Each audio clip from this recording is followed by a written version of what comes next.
¿Quién lo recuerda? Hoy, por ejemplo, amigos que hace tiempo que no ven, bastaría una llamada para volver a charlar con la serenidad del primer día. La amistad, como el amor, no nos hace libres, no al contrario. Por ello, hoy puede ser un buen día para reencuentros, marcar un número y esperar.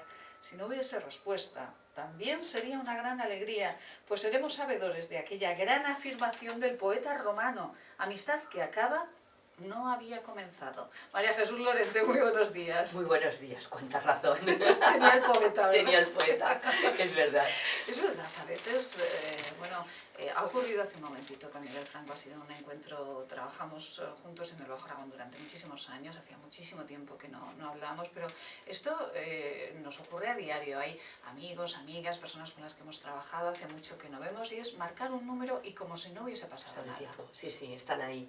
Y muchas veces, además, te vienen retazos, ¿no? Y recuerdas cosas. Y yo creo que hay una cierta conexión. Ajá. Hay con gente con la que, aunque no hables, hay conexión. Por lo que en un momento determinado descuelgas el teléfono y es como si no hubiera pasado nada.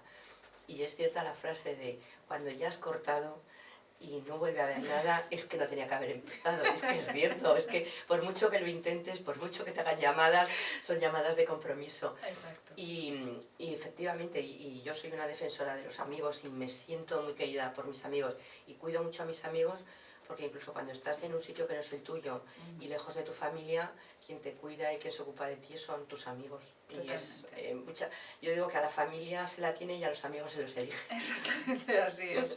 Amistad que acaba no había comenzado. Con María Jesús Lorente, presidenta de ARAME, hemos comenzado esta tertulia magnífica como cada viernes. Isabel La Huerta, muy buenos días. Buenos días, Visité. Isabel La Huerta, tesorera de ARAME. También estamos de acuerdo con el poeta.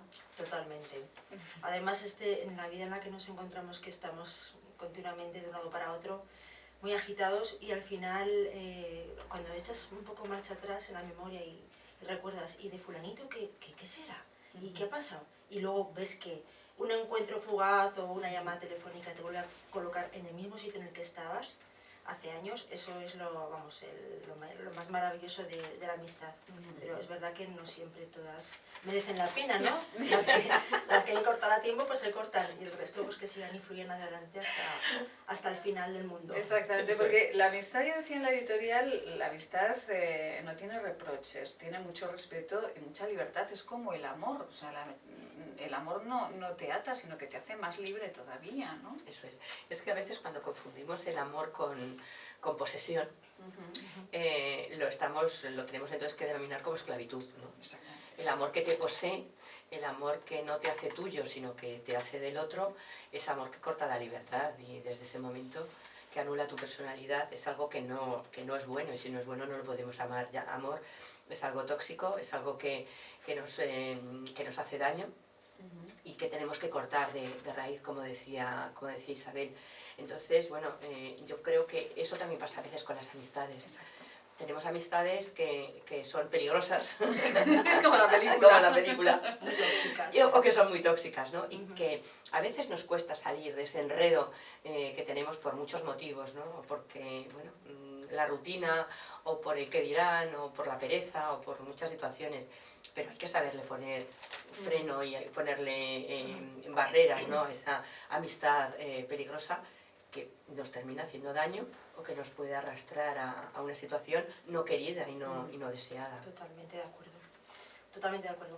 Además, yo ahora mismo, cuando estaba relatando tus opiniones, he recordado una fase en mi vida en que coincidió que yo, bueno, pues tuve una separación matrimonial, y me hizo tanto daño eso como el comportamiento de ciertos amigos que tuve que al final que desechar. Sí.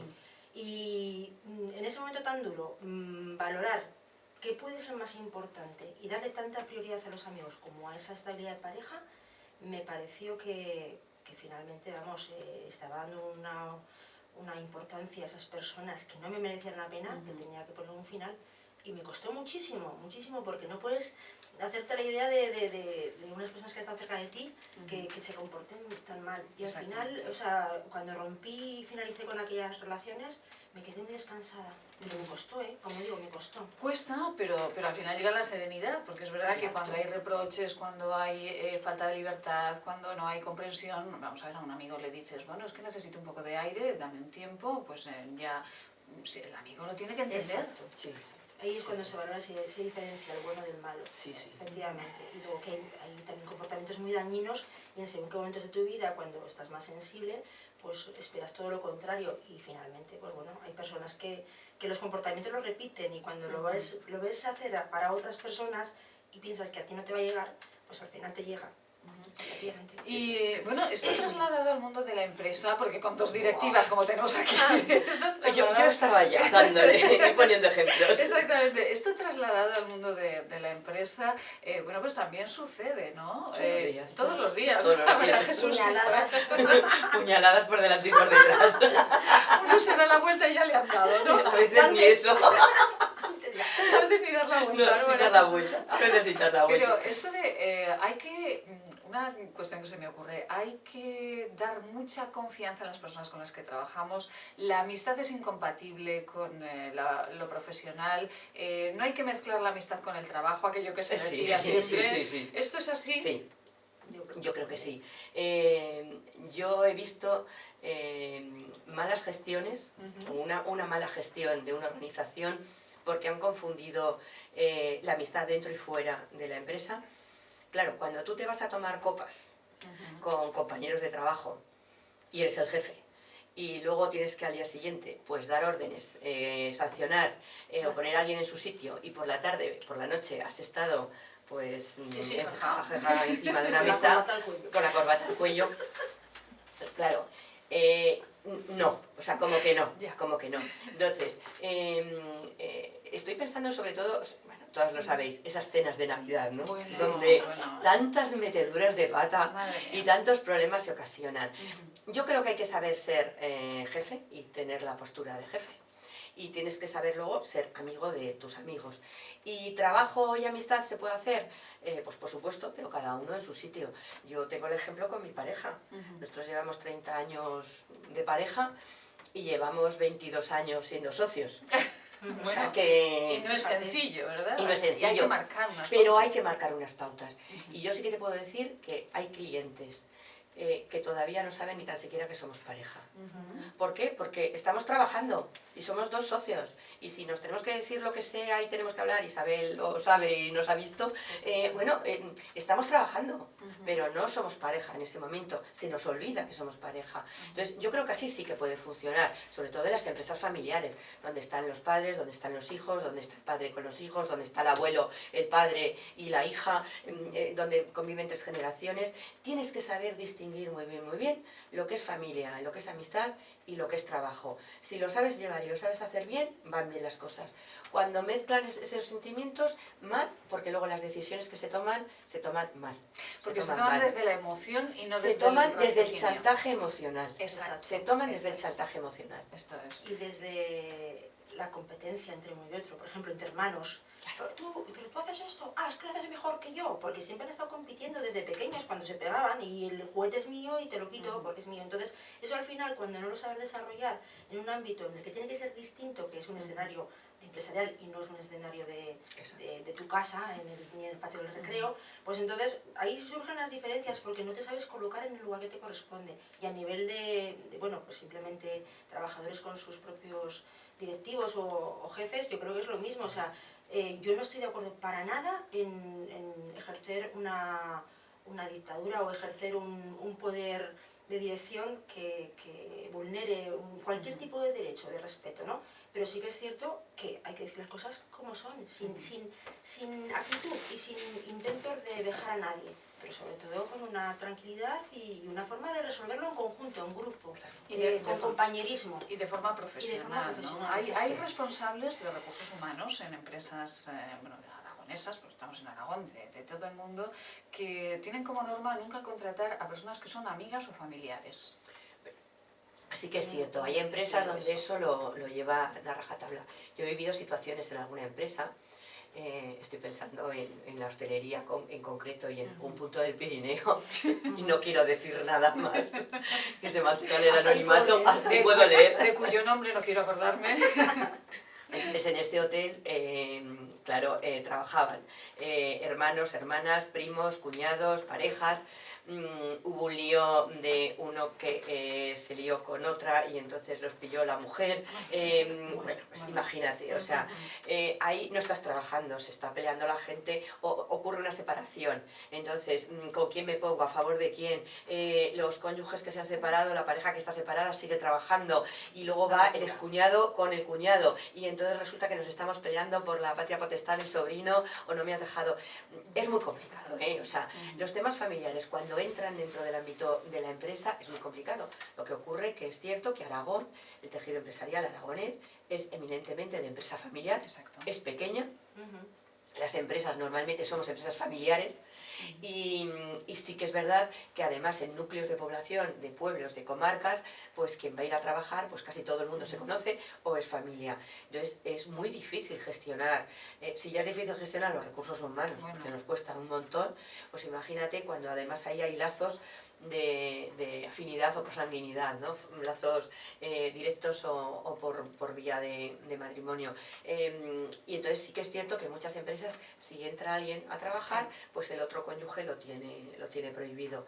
Bueno, pues sin embargo hay otras que es al revés, o sea, cuando entra alguien de la familia es como ya un vínculo, ¿no? O sea, en cuanto se jubila el padre, pues puede entrar el hijo, o si hay una vacante pueden entrar los hijos.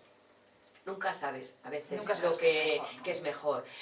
Hay muchas empresas que se instalan y el encargado pues es del Bajo Aragón y luego de repente llegas y dices, ¿cuántos trabajadores hay aquí del Bajo Aragón? ¿Y por qué? Pues porque el encargado que entró en su día, pues todo el mundo que iba contratando pues era de su pueblo, de la zona. Eso también crea unos vínculos muy interesantes desde el punto de vista de la gestión de los recursos humanos, porque ahí hay un líder y a una persona a la que le deben un respeto y un compromiso que no necesitas sancionar a nadie, porque este llega y dice, oye, ¿qué te he contratado yo? O sea, cúmpleme, si no se lo digo a tu madre. Como dice mi padre siempre, no me vayas a dejar mal, ¿no? Ahí está, no me dejes en mal lugar. No me dejes en mal lugar. Pues eso, con una miradita ya lo ha dicho todo. Entonces, bueno, cada empresa tiene su gestión, cada empresa tiene su cultura empresarial y son mundos y a unos les va mejor de una manera y a otros, por lo que sea, les va mejor de la otra. Pero qué duda cabe que la familia y la empresa a veces son incompatibles. Son incompatibles. Isabel, que tiene mucha experiencia en la mediación, ¿se producen muchas veces conflictos por este motivo, por amistad, por cercanía familiar? ¿Hay que mediar por conflictos de este tipo? Sí, vamos, pero constantemente. No solamente en lo que es la mediación, de un conflicto ya generado y puesto encima de la mesa, sino en el día a día. Bueno, yo recuerdo simplemente esta semana pasada, en una de las empresas pues que yo asesoro y llevo adelante en la gestión, que está representada por dos hermanos y te lo prometo, Maite, que yo me sentí una madre. O sea, yo lo que escuché de mi madre de tú con tu hermano llévate bien toda la vida y tú con tu hermana llévate, pues lo mismo, o sea, tuve que sentarlos a los dos y decirles, pero vamos a ver, pero si estáis en el mismo barco, es que, o sea, si queréis hundiros, vais por el buen camino, o sea, adelante, pero vamos, aquí, yo no es que intente hacer de vosotros unos hermanos ejemplares, pero sobre todo es que aquí dejar la figura de hermanos, intentar buscar la solución a un problema que es el de vuestra empresa, el de futuro de vuestros hijos, y además el en el que vuestro padre os ha dejado en una buena posición económica para que llevéis adelante. Entonces, esa mediación que ya sacas todas las armas, ¿no? La de mujer, madre, profesional, abogada, y al final las mezclas, pero es que es verdad, tienes que ponerlos en la tesitura de que no estamos jugando o riñendo por un juguete, que estamos hablando del futuro de un proyecto empresarial con el cual quieres seguir. Otra cosa es que dijeras, mira, pues yo me retiro, porque tú eres mejor que yo o yo soy mejor que tú, te lo compro, adelante. Pero es que cuando se anquilosan las posturas y se mantienen firmes, sé que yo soy mejor que tú y tú no eres mejor que yo y al contrario, ¿cómo rompes con aquello? ¿Quién va a vender al otro la parte de empresa que no es suya? O sea, ¿qué precio le ponemos a eso? Claro, se ¿Cómo mezcla tiramos para adelante? la razón y Complicado. el corazón, los sentimientos, y claro, ahí se produce un mare magnum que es una bomba. Por eso es muy bueno cuando, y en la Cámara de Comercio se lleva y se están haciendo proyectos muy interesantes desde la empresa familiar, cuando la empresa va bien, cuando todavía no ha crecido mucho, hacer lo que se llaman los protocolos familiares. ¿Qué son los protocolos? Y entonces los protocolos familiares son un documento pactado con las personas que en ese momento están en la dirección, porque suele ser el fundador y la primera generación, de quién puede estar en el consejo de administración, quién ocupa los cargos directivos, de cada familia quién puede estar trabajando para que no estén todos los miembros en la empresa, y luego qué pasa con la familia política. Bueno, Cuñados. bueno. Pues en muchos casos lo que tienen prohibida es la línea de entrada a la empresa. Solamente puede entrar la línea familiar de cada empresa. O si entra, pero entra como directivo o como técnico, pero no, por ejemplo, para entrar en el consejo de administración. ¿Qué ocurre cuando alguien, bueno, no se pueden vender las participaciones, la gente se tiene que casar en régimen de separación de bienes y no se pueden transmitir esas participaciones? Pues claro, luego nos encontramos con separaciones donde puede entrar alguien que es extraño a la sociedad. ¿Qué ocurre con la segunda generación? ¿Pueden entrar ya a trabajar directamente o es mejor hacer un diseño de carrera profesional en otros sitios y volver? Claro, cuando tú quieres hacer un protocolo familiar y la chispa ya ha saltado, eso es un problema. Porque claro, ahí viene el, ahora esto lo estás haciendo porque yo me encuentro en esta situación, y esto lo estás haciendo porque me quieres fastidiar a mí, y esto lo estás haciendo... Claro, porque ya hemos llegado al extremo. Esto, como siempre decimos, es igual que en los matrimonios. Cuando uno antes de casarse, o en el primer año de matrimonio, firma unas capitulaciones matrimoniales, pues es mucho más generoso y es más dadivoso a ser generoso con los demás, ¿no? Pues en el protocolo familiar ocurre lo mismo. Pero es muy importante que tengamos estos protocolos familiares hechos por escrito, porque es muy triste ver cómo una empresa familiar se ha fundado, ha crecido, y cuando llega la segunda generación empieza a tambalearse y dicen que es la tercera la que la hunde. Esto sí que lo he escuchado muchísimas veces, que la primera generación la pone en marcha, la segunda, bueno, y la tercera ya finaliza con ello. Esto es... Bueno, hay empresas que no ocurre hay empresas eso, que no, Sí, y hay, sí. hay clarísimos ejemplos en esta comunidad Sí, autónoma por eso, de empresas por eso. muy importantes, Centenarias, que ya van por la quinta generación. Exactamente, y están maravillosamente bien, pero bueno, el tópico estará por algo. Sí, pero bueno, hombre, porque realmente es verdad que cuando tú naces ya con una estructura familiar y una economía solvente y ves que tus padres se han dejado la vida por sacar adelante una empresa, pues a lo mejor tú ya no luchas de la misma forma. Es ya una cuestión que ya simplemente viene de herencia. Y luego los siguientes descendientes pues ya bueno, adoptan y aceptan todos los vicios de ese trasvase, ¿no? De esa posible educación o mala educación.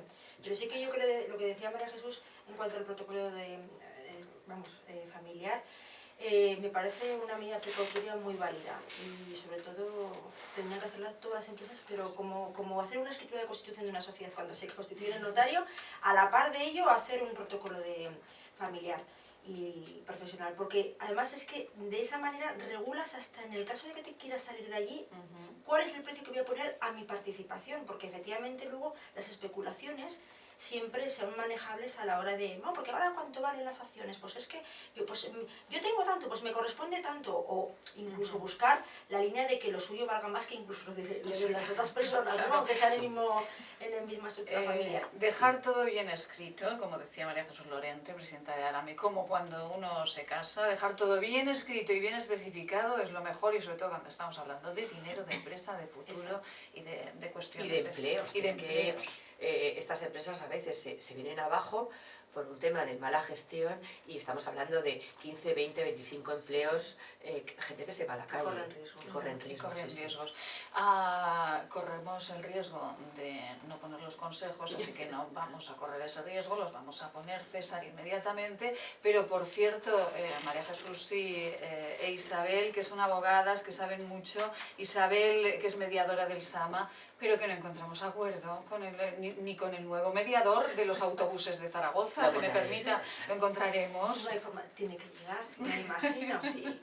Tiene que Llegará. llegar. Juan García Blasco está ahí dándole. Bueno, Sí, bueno, ha sido como, vamos a buscar a una persona que ilumine ajá. este Y esta persona encuentro. ilumina, sí.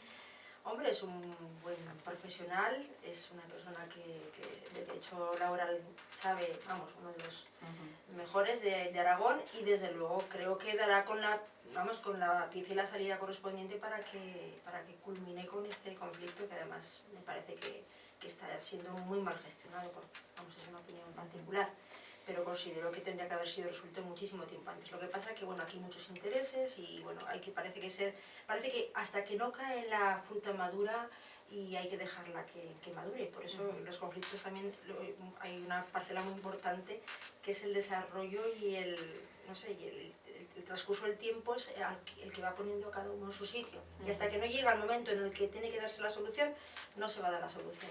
Bueno, es cuestión de paciencia y esperanza en que sí, así sea. ¿Y la fruta está como hemos venido nuestras vestidas hoy las tres? ¿O? Rojo pasión. Porque hoy ha sido una cosa, de pronto hemos abierto la puerta y de pronto nos hemos visto las tres de rojo. Es que el nuevo tipo de gestión también es rojo. Exactamente, Claro. es maravilloso. Así que Sí, sí. continuamos hablando. Vamos a hablar de, bueno, de una denuncia. Una asociación, la Asociación Libre de Abogados de Zaragoza, ha denunciado la expulsión de Marruecos de una abogada que seguía la situación legal de presos saharauis. Vamos a comentar esto inmediatamente, y también porque ayer el presidente de una asociación muy importante de empresarios catalanes volvió a insistir en que Aragón es un punto donde las empresas catalanas quieren estar porque hay un potencial humano impresionante. Esto, y que Pascual Maragall llevase a los tambores de Calanda y del Bajo Aragón a las Olimpiadas, bueno, a mí me parece que esto es historia maravillosa del Reino de Aragón.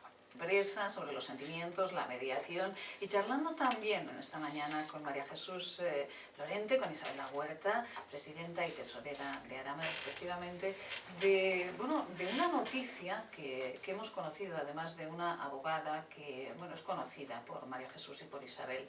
La Asociación Libre de Abogados de Zaragoza ha denunciado el trato recibido por parte de Altamira Güelbenzu y su equipo de juristas, que fueron expulsados de Marruecos cuando estaban en misión como observadores de derechos humanos que atendían a la situación legal de los presos saharauis. María Jesús e Isabel, como abogadas, ¿ustedes conocen a esta abogada zaragozana, María Jesús? Sí. Altamira es una persona, bueno, muy responsable, muy implicada en todos los temas de derechos fundamentales, sobre todo derechos fundamentales y mujer. Ha participado activamente en muchos foros en Marruecos.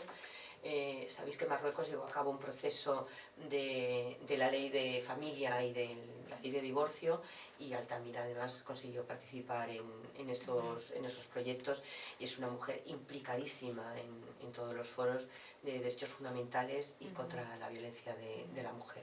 Hay muchas abogadas, muchos abogados en Zaragoza que se dediquen a los derechos humanos, María Jesús. Yo no lo sé cuántos podemos Yo no creo que estar sean en general, poquitos, pero ¿no? muchos no. Específicamente destinado a esa... No. o sea, Además hay una sección de Sí. derechos fundamentales y son muy activos, eso sí que es cierto, Ujú. pero no lo sé, no sé si puede ser 20 o Sí. 50, no Sí, te pero podríamos dar una el cifra. porcentaje es bajito, Muy ¿no? Con bajo, respecto sí. al resto de... Sí, catalogados como tal, yo creo que, vamos, si son 20 ya vamos bastante, Sí. vamos bien. Sí. Y bueno, han sido expulsados. Altamira, junto con el equipo de juristas, estaban asesorando a presos saharauis. Bueno, hay que recordar también que hoy justo 4 concejales del Ayuntamiento de Zaragoza están viajando a los campamentos saharauis para conocer la situación de este pueblo que lleva, no sé si digo bien la cifra, pero más de 35 años Yo creo luchando, que es del 75. 40. sí, 40 años luchando por su libertad. Las Naciones Unidas reconocieron que eran un pueblo libre y sin embargo Marruecos sigue teniéndolos cercados en un lugar donde viven en tiendas de campaña. Hay generaciones de niños que no conocen lo que es una casa y que en verano tienen el agua para beber a 50 grados. Sí, sí. Esto, María Jesús conocía a compañeras que habían... Sí, sí. Yo tenía en mi cole, teníamos profesoras que habían vivido en el Sáhara. Eran hijas de militares o mujeres, esposas de militares y de ingenieros que trabajaban en las minas del Sáhara. Y bueno, les hicieron irse de la noche a la mañana, tuvieron que dejar todo, la casa, el cementerio, porque habían enterrado allí a gente, ya te digo, o sea, metidos en un avión y de la noche a la mañana. Yo conozco a mucha gente española que tiene raíces en el Sáhara, o gente que incluso, como vivieron allí sus padres, pues luego ellos terminaron naciendo allí, ¿no? Y también ellos dicen que en realidad son una generación perdida, que se sienten saharaui y que han vivido en España teniendo sus raíces como las tenían allí. Es un sentimiento muy, muy triste. Y la sensación que he tenido siempre cuando he hablado con las dos partes es la de España no hizo nada, ¿no? España, en el momento en que Marruecos hace su famosa Marcha Verde, yo lo recuerdo de pequeña, ¿no? Que nos lo ponían en el telediario, se estaba muriendo Franco y nos ponían eso de la Marcha Verde y era que el rey Hassan pues había cogido a gente y los había hecho ir allí caminando. Que tampoco luego supimos que no era gente voluntaria la que había ido, sino que el ejército marroquí les había desalojado y les había hecho hacer esa Marcha Verde. Yo he visitado Marruecos, a mí Marruecos es un país que me gusta muchísimo. Me gusta la gente de Marruecos, pero claro, yo lo visito. Yo tengo un hermano que tiene una casa en el Sasua, bueno, es un sitio precioso del Atlántico. Claro, lo visitas como extranjera y lo visitas sabiendo que luego tú vas a volver a un país demócrata donde los derechos fundamentales se respetan y donde por ser mujer no vas a tener ningún problema. Pero te vas siempre con una sensación de decir, este no es un país todavía serio y que me respete quien me esté escuchando, porque bueno, tiene muchas carencias y lo estamos viendo con los presos políticos, lo estamos viendo con los presos saharauis, lo estamos viendo con todas las manifestaciones que se hacen bueno, pues contra el poder político, ¿no? Parecía que el rey Mohamed VI iba a levantar un poco la mano, su mujer de vez en cuando aparece en algún acto público y muestran a sus hijos también en algún acto público y aquí se mezclan muchos intereses. Tenemos los intereses de las minas, tenemos los intereses de la pesca, tenemos los intereses de la agricultura. En realidad nosotros estamos comiendo el tomate, las judías verdes y las alcachofas de Marruecos y la verdura y la fruta y el pescado que entra de Europa entra por Marruecos, ¿no? Entonces, claro, es una parte económica y una parte social y es una balanza muy difícil con una geopolítica ahí muy difícil. Entonces, claro, por un lado sabemos que es un país que no está respetando los derechos fundamentales, que hay mucha gente que está encarcelada por manifestar opinión y que tú no puedes ir contra el poder político establecido, que no es un país demócrata, porque no es un país demócrata, que no se respeta a la mujer como hay que respetarla, y por otro lado, bueno, pues tampoco lo puedes decir muy alto, porque entonces pues muchos trabajadores españoles, franceses, portugueses, italianos, pues no tienen medio de vida, ¿no? Entonces ese difícil equilibrio que a veces nos hace mirar para otro lado y que, bueno, algún día se tiene que romper esa línea. A mí un embajador, no puedo especificar de qué país, pero de un país africano, en una visita que realicé, me comentaba, pero no habéis observado que cuando hay un enfado entre el gobierno de España y el gobierno de Marruecos, de pronto hay más pateras. Sí. Es una manera de forzar es una manera de forzar las negociaciones entre España y Marruecos.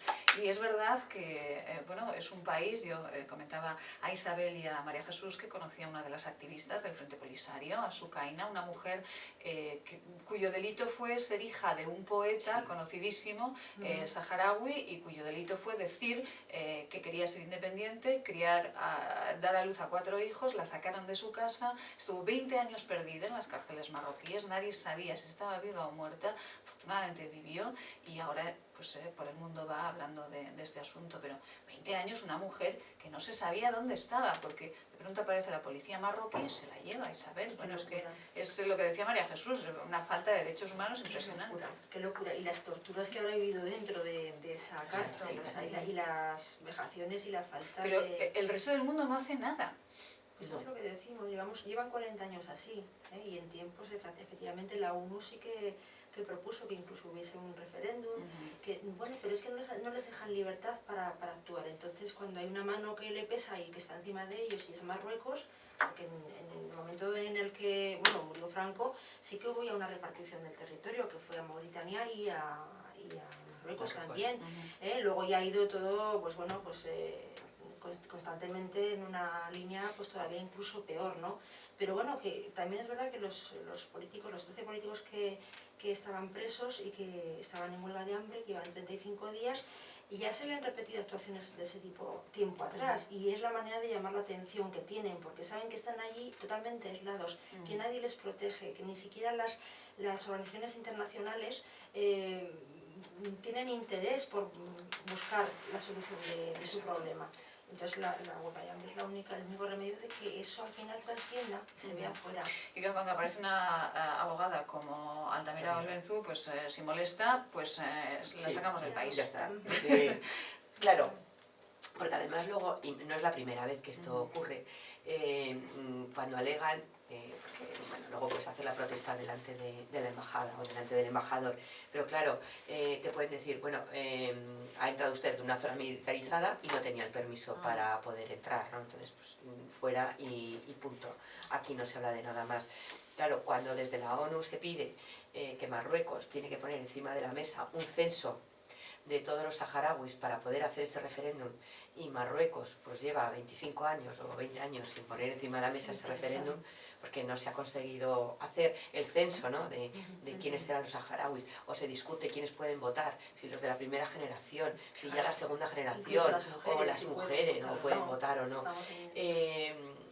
Claro, este es un tema, cuando dicen el desierto, no, aquí lo que estamos hablando son de minas de potasio, no estamos hablando de mucha riqueza, y Marruecos esto no lo va a soltar. Esto, si fuera desierto puro y duro, estas personas serían libres y tendrían todo su territorio para ellas. El problema es que en el subsuelo del Sáhara hay mucha riqueza minera, y bueno, España la tuvo en su momento y ahora la tiene Marruecos. Simplemente se trata de eso, de la riqueza minera de un país al que se la han quitado. Como siempre, dinero, dinero y dinero. Y dinero. Vamos con unos consejitos estupendos y a saber, porque en Cataluña quieren nuestros tambores y a nuestros profesionales, que son muy buenos.